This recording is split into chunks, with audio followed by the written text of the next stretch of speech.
UW? That's Wisconsin, the state of Wisconsin.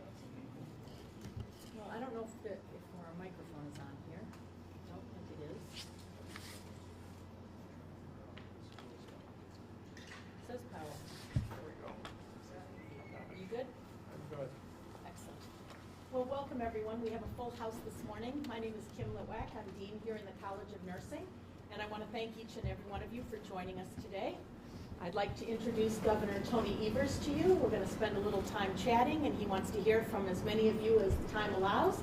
You've got a talking sheet in front of you for some of the issues that we're going to talk about today that are important to students and ultimately your families and Wisconsin. So thank you all for joining us. Governor Evers. Thanks so much. Thanks, everybody. And I'll apologize up front. I've got the wrong shirt on today. I did the best. Anyway, it stands for Wisconsin. I'm the governor of Wisconsin, so we're just going to leave it at that. Anyway, thanks for being here. We have a whole bunch of people, so I'm not going to spend a lot of time going through that one-page document that you have.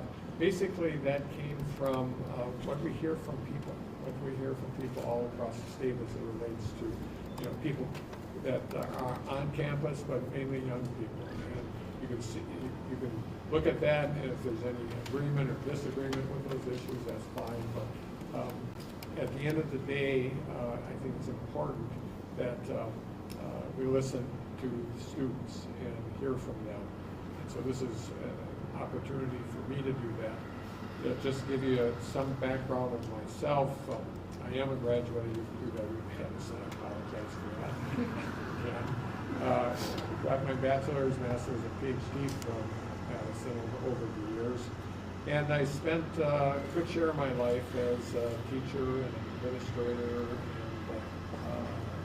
in the public school systems across the state. I spent several years as state superintendent of the School of Public Instruction. And as a result of that position, that's an elected position, I was also a member of the Board of Regents. And so I've sat in this room many times. I think when Chancellor Money was hired here, I was in this room and participated in having the Chancellor. So I know the issues of higher education and K through 12 world, but it's been a while since I've been a student, and it's been a while since I've been a member of the Board of Regents. So I really do want to hear from you today. I'll just quickly run through the issues that you have in front of you that we hear from people, we hear from students. And frankly, the first one we hear from everybody. As you know, the U.S. Supreme Court made a decision that made it obviously far more difficult for women to access reproductive health than they've ever had before. And if you look at this, you'll see where I stand on this issue. We certainly, I support women's right to have to make those decisions. And it's going to be an uphill battle. We will win that eventually, but I will tell you that we're going to need everybody that cares about this issue to make sure their voices are heard.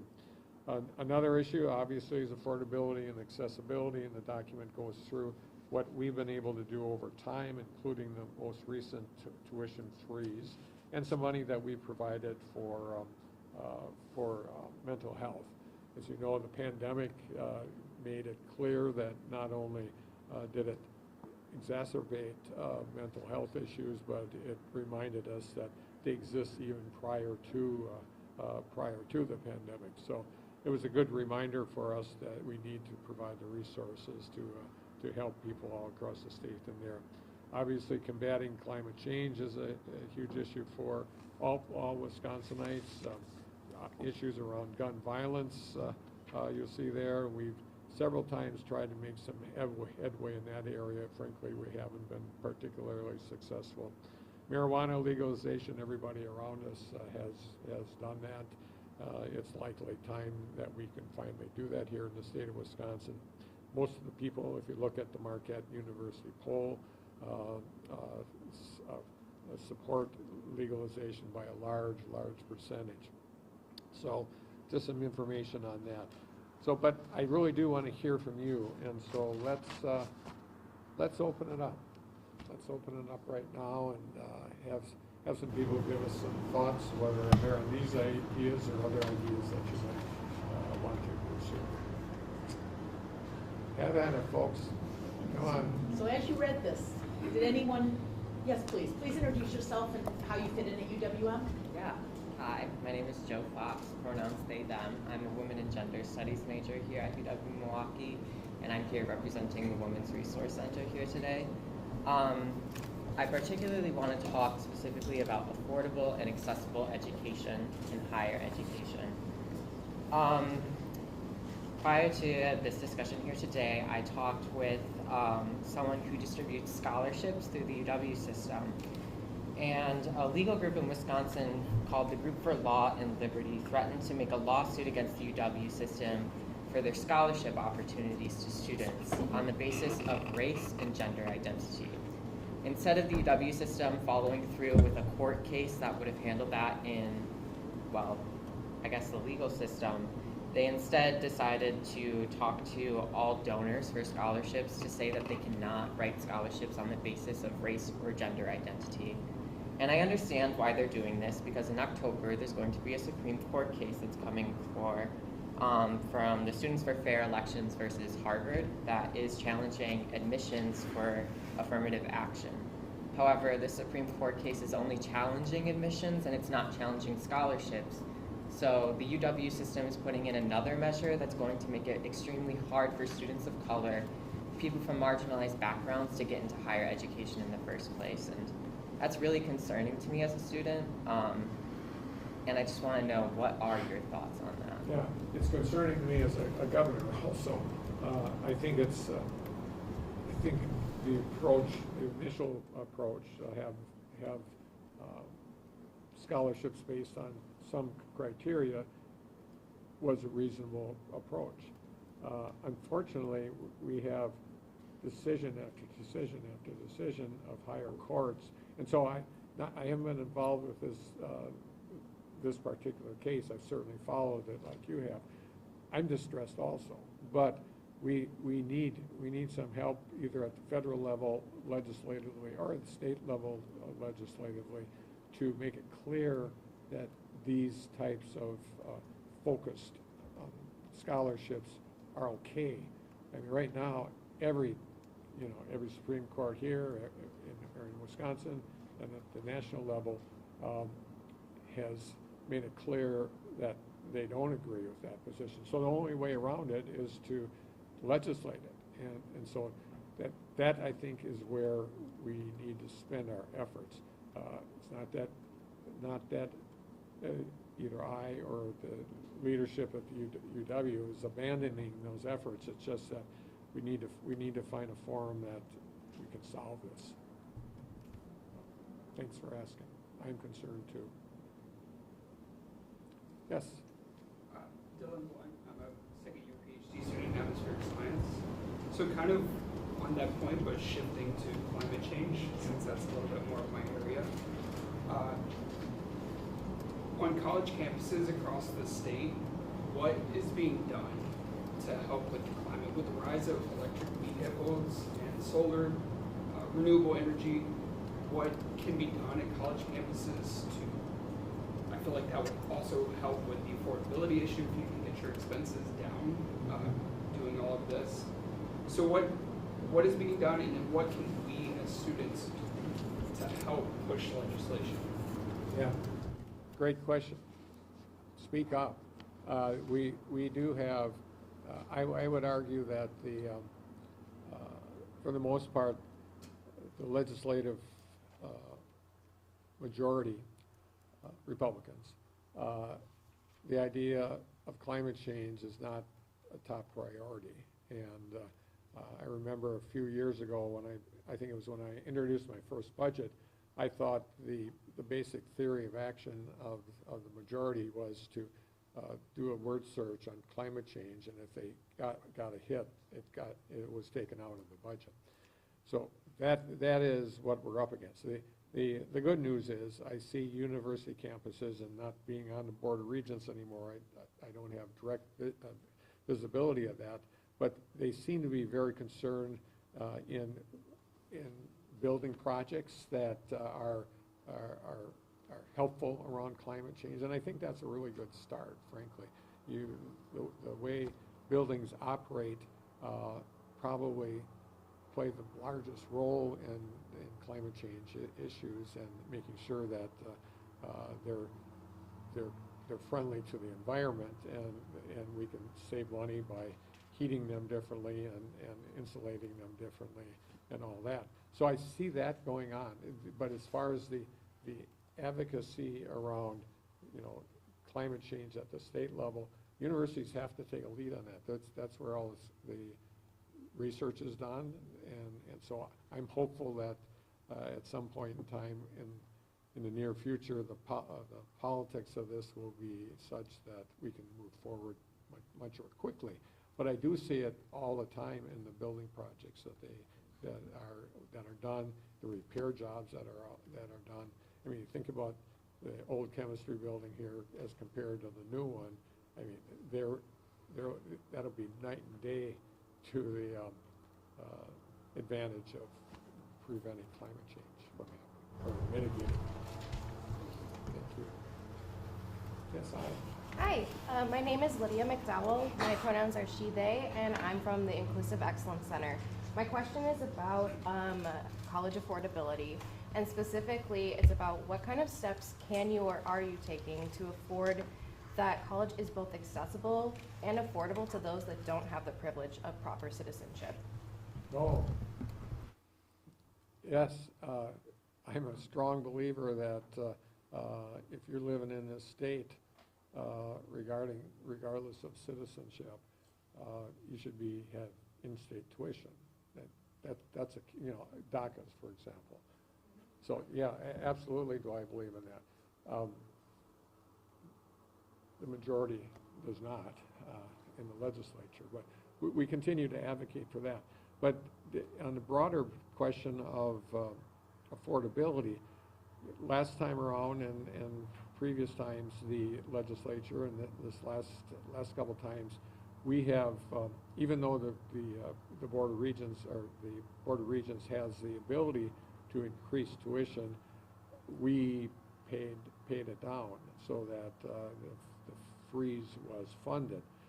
In the past, before I became governor, they had freezes, but they didn't fund that freeze, so the universities had to campuses essentially had to come up with the cash internally, which is a recipe for disaster. That said, I think going forward, I'm pleased that the Board of Regents have made it a priority to have a free tuition for incoming students that come from families that earn less than $62,000, I think. So those are all good things. The battle to going forward, though, is going to be adequate resources for the university. I think the university has an interest, university campuses have interest in increasing tuition because their costs increase, but the state has to take a more active role in funding universities, and that would mitigate against that. I was in the Board of Regents, and there were years where this legislature punished, I think would be a proper word, higher education. And we've changed that, but we came from such a deficit, I would argue we're not there yet. During the pandemic, we used a significant, well, there's still a pandemic, but it's less severe than before. But during the most severe time of the pandemic, we provided lots of money to the university systems around issues, or university campuses, around issues of mental health in particular. As I said before, we essentially funded the freeze last time and provided as many resources as possible. Now that we have a different issue, that the pandemic isn't prevailing in keeping campuses closed, we have to return to somewhat normalcy. But that also means that we need to provide some resources. It's a state responsibility. This is a state university. The reason they call it a state Senator Larson is here. I just saw him walk in. And Representative Rostov. Both proud Panthers. So am I. Going for this. Apologize. Couldn't get you a new one. We have We got another a T-shirt here for you. Thank you. Yes. Hi, I'm Isaac Hopper. My pronouns are he, him. I'm with the UW-LGBT Center. And I was just wondering, with the legalization of marijuana, would that include decriminalization for things prior? We certainly would look at that. One of my most important work that I do as governor is to pardon people, but that means, to some extent that's easy, but because these folks that I pardon have gone through the system and been incarcerated, and they've done their work in supervision, so they're here, they're out. And pardoning them gives them some more rights that are important. That said, yes, we would certainly look at that. If it's decriminalized, obviously, people that have that record we might be able to expunge it. Some of the issues that will come up, and I'm sure you realize that some people may have a marijuana charge on their record, as well as theft, as well as other crimes that really aren't connected to the marijuana. So it's going to be hard to erase all those other crimes. But for people that have criminal record because of that, we certainly would look at expungement. But we got to get it passed. That's step one. So, thank you. Yes, hi. Hi, my name is Natalie. I'm studying journalism here. Good. I have a question surrounding like reproductive rights for women. Obviously, Roe v. Wade was overturned. Right. So my question is, how are students and women like me that are in a position where we feel sort of powerless against these rulings, how are we supposed to take action? Yeah. Yeah, you became a second-class citizen overnight. Think about that. So we're going to, and the arguments, against what happened are strong, and I won't repeat them because I will repeat some. 1849 law that now is what drives us in the state of Wisconsin. It was developed. I mean, you think about it. 1848 was when we were a state. So all those men sat around in the legislature and thought, what should we do first here in the state of Wisconsin? So one of the first things they did was outlaw abortion. It's breathtaking, and made all women that are sitting around the table here in this room second-class citizens. Well, I adamantly oppose that law, and we have a lawsuit that we think we will be successful. But the success of that depends to some extent on who wins this next election here in the state of Wisconsin. I will tell you that try not to be too political here because this isn't a political stop, but you can tell by records who believes the 1849 law is an abomination and who embraces it. I'm the first guy. And so we believe we have a good lawsuit in play, but that lawsuit's going to take time to move forward. I have 7 granddaughters who became second-class citizens overnight. So this is personal for me, and I know it's personal for everybody in this room. We have to find a way around this. I believe we will be successful in that lawsuit. Right now, the outflow of women going to Illinois for reproductive health is 10 times what it was before this decision. Shouldn't happen that way. So we will keep fighting, but elections matter. This next election matters on that issue. Yes. Hi, Julian Maldonado, film major. As a person who's lived here, his whole life, I've been wondering, like as a kid, I would see so much. I wouldn't pay attention to women. I wouldn't really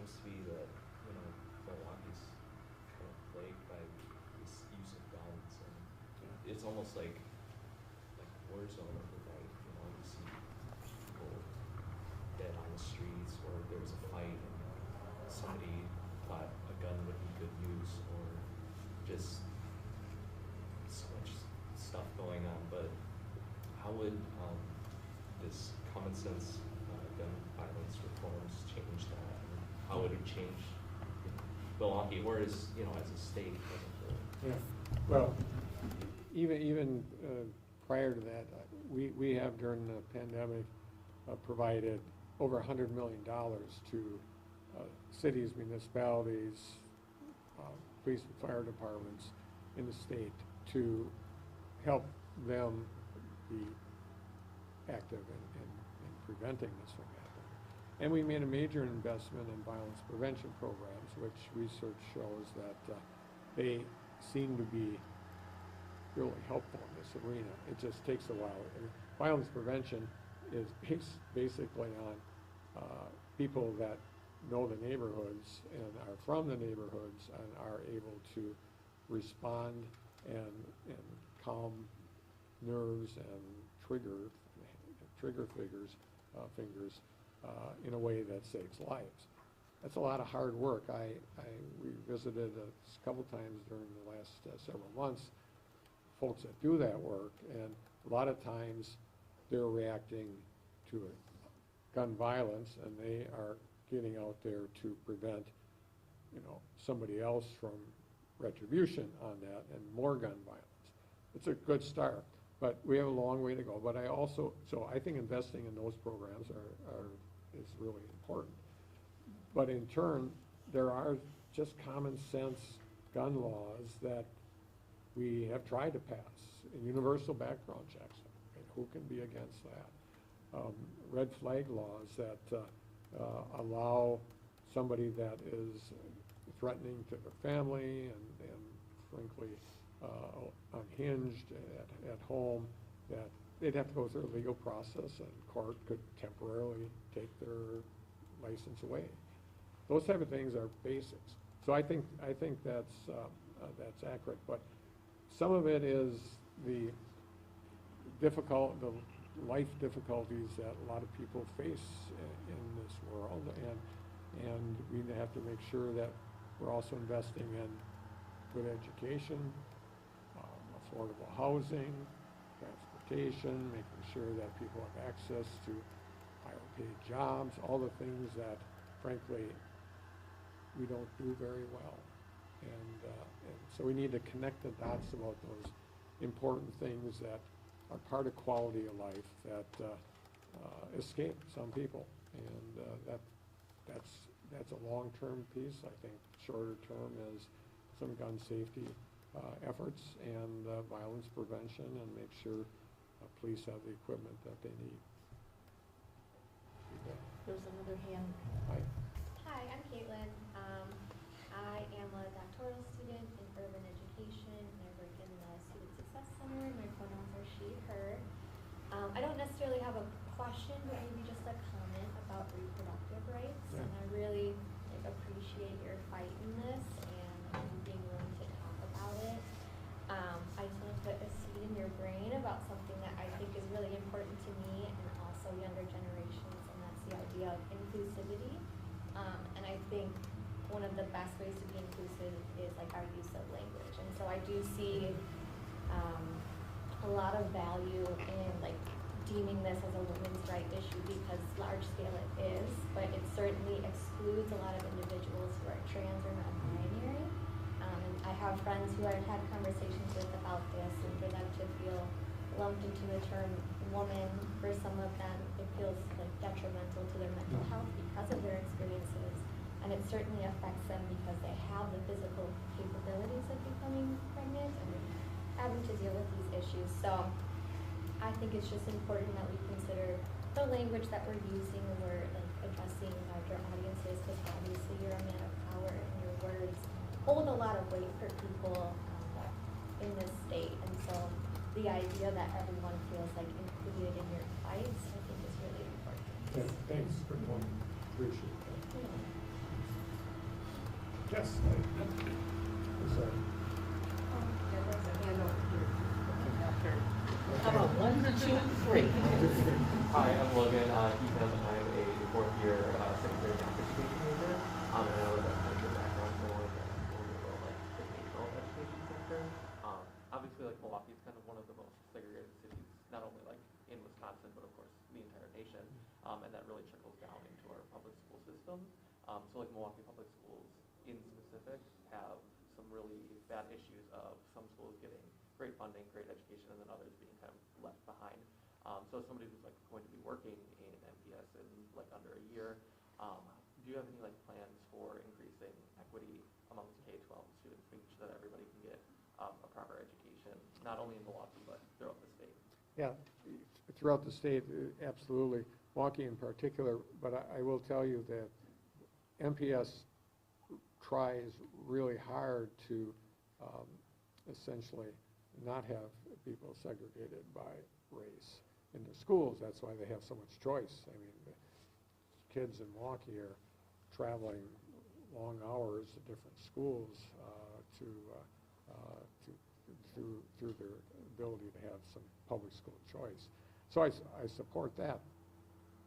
The some of it is based on the obvious is that black people live on the north side and brown people on the south side, and there's enclaves of people, different color, different backgrounds all across the city. And if you don't want your child to ride a bus a couple hours a day to enjoy it, to find a school that has more diversity and inclusivity, then you're going to go local. So I'm just saying it's a difficult situation, and clearly the trend is that most of the students in MPS will be kids of color, and so suddenly the segregation is not it's not an issue because there's not many other folks to be there. That said, I support the way what Milwaukee's Public Schools is trying to do. I mean, they're opening up almost every one of their schools to students that don't live in the general area of that school. And so I think they're doing the best they can in that arena. So be a teacher in Milwaukee Public Schools, please. Well, Thank you. Hi, my name is Lisette, and I am a PhD student at the School of Freshwater, and I wanted to touch bases back to the climate change. Yeah. Communication in general is a big barrier between English-speaking and non-English speakers, and what I wanted to know is how are we advocating for non-English speakers in BIPOC communities to ensure that they are resilient to climate change, especially here in Milwaukee? Yeah, absolutely, and you're right. Climate change impacts people of color and poor people more than me because of their circumstances in life. So what we hope to do is to make sure that the lines of communication are open to those communities, to involve, to have more inclusivity on decision making, including people that come from those communities. I mean, that's where it has to start. Otherwise, we'll just be in a position to help people that live in this neighborhood, for example.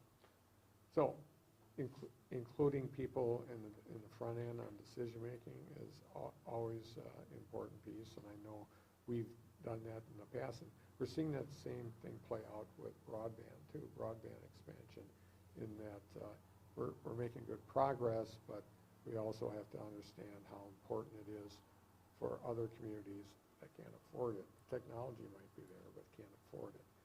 And so, yes, we have to include people from across the state on decision making up front. And you see that in our clean energy plan. We address that specifically, if you haven't had a chance to look at that.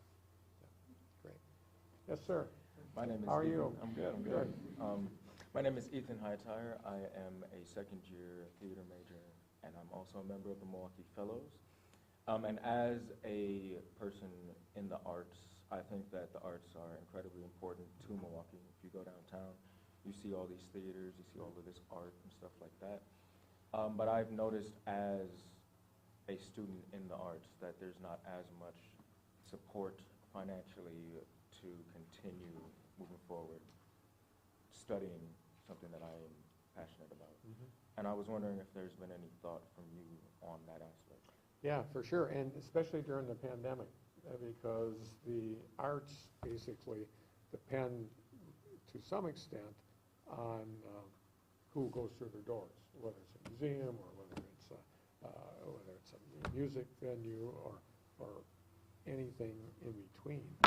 And during the pandemic, there were no people going through the doors, and so there was no revenue. We spent a lot of in good stead, hundreds and hundreds of millions of dollars over the last couple of years, so that those institutions that support the arts, that support the artists, had resources so that they can get through. I'm really proud of that. But now we're not in that position where we have hundreds and hundreds of millions of dollars to provide. And I'll just use a couple examples. American Players Theater, this isn't a Milwaukee issue, but they're one of the premier outdoor theaters in the state of Wisconsin. They would not be here anymore if we hadn't provided resources during those 2 years. And they're back up, they're doing well, all that. So what do we do now? That's I know is your question. Well, we have lots of art programs at the state level that help artists and art organizations, but the luxury of high-level money, that's hard. That's a hard sell in the legislature. I will tell you that. We have an arts board. It's probably the smallest amount of a state arts board. And probably the smallest amount of money goes into that than any other board because we can't get people to agree that it's important.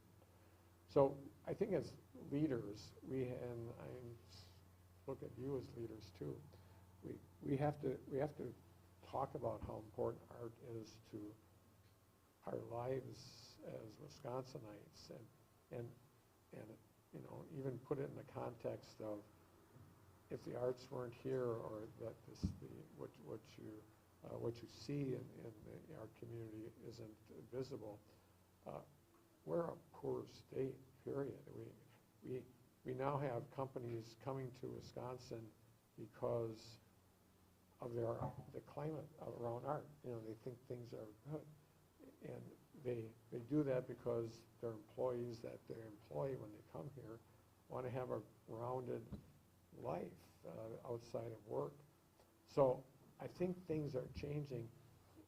We just have to figure out the politics of this. I hate to always come back to that, but there are people that frankly don't care much about the arts that are in positions to make decisions about that. And I think we need to hold those politicians accountable for those decisions that they're making. I certainly support the arts. As I said, during the pandemic, we were able to do quite a bit.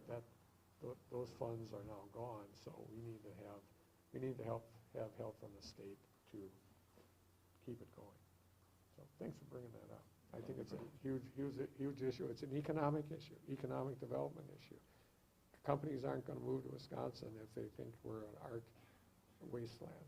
It's not going to happen. We have time for one more question. Hi, I'm Kara Caldwell. My pronouns are she, her. And like some of my colleagues here, I'm from the School of Freshwater Sciences, where I'm a graduate student. First, having worked for DNR this summer, thank you for your support of the Department of Natural Resources. It's a sea change in the morale there, and we're really lucky that we have such a quality, you know, our DNR is one of the best in the country. We're overachievers, and I'm grateful that I'm part of that. as a product of Milwaukee Public Schools, and I'm also a Badger, There's two of us in the room. There's a huge environmental justice issue here in Milwaukee with lead laterals. Oh, And yes. I appreciate that. I believe it was your strategy to have the Department of Health Services, release the statistics that Milwaukee it'll take 70 years to replace the lead laterals at the current funding rate. What can we do, and what can we push our legislatures, or what's the strategy to try to get that number down so that Yeah. this next generation of children don't grow up with Yeah, we lead have it. laterals? That's a particularly Milwaukee issue. I know other cities of, not, obviously there's no other city this size in the state, but this is ground zero on that issue. First of all, we can thank Joe Biden and the Congress for providing some funds for that. So the federal government's going to be able to help. We will also include money in the budget from the state level for lead laterals. I'm a science major. I get science, and we need to follow science. We followed the science during the pandemic. For the most part, it worked. For those of you who participated in that. But that said, more money is available. We will be able to get a good head start on that. A little concerned about the ability for us to have enough human beings to do the work, frankly. Wisconsin's population is static at best. Something we got to work on, and there's lots of things that we can do. But that said, I think we're going to make a good progress over the next 5 years. I don't know the exact number that's coming from the federal government, but it's a large number. I know the city, I know the mayor. I've talked to him about this issue. It's a top priority for him. So we'll get it out. I'm hopeful that we're able to find the people to do the work. So I think we're in a good place. Well, I want to thank all of you for coming today. Those of you who had thoughts or ideas that you wanted to share, I'm hoping that one of your staff members can share an email address or something that we can email out to all of you, so that if you want to share thoughts, please do. It's important. And I want to thank you for coming to spend the morning with us, even if you did wear red. Yeah. I'll have to have somebody else dress me. Do we have time for a photo of the governor with the students? Yes, I think that we will do a photo line so everyone can have a one-on-one photo. If you guys want to maybe line up on that side of the room, we'll put you up here, and that way we can get through it quickly and we can get a photo. And how about that email address? Do we have something?